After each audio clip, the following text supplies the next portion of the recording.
সহ্য করবেন যে আপনার সামনে যেখানে মসজিদ, যেখানে আল্লাহ সেজদা দেওয়া হয়, আল্লাহকে ডাকা হয়, সেটা ভাঙা হোক? না।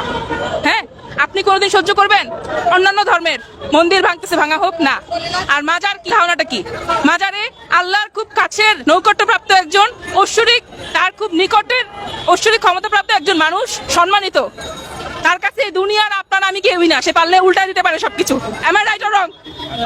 মাজারটা পবিত্র জায়গা নাকি? পবিত্রই না শুধু, এখানে আউলিয়ার সে একজন শুয়ে আছে, সে তার এখানে একটা জায়গা। হ্যাঁ, গান বাজনা, নবীজি নিজেও কিন্তু একটা সময় ইহুদিদেরকে নিজের ধর্মে আনার জন্য তাদের সাথে নিষেধ বাজাইছেন, জানেন এটা?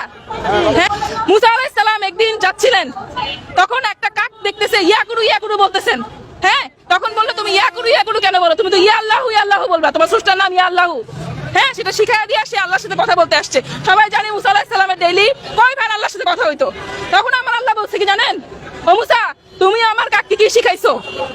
ও তো ও যে ইয়াকুরু সুরে ডাকতেছিল, আমি তো তাতেই খুশি।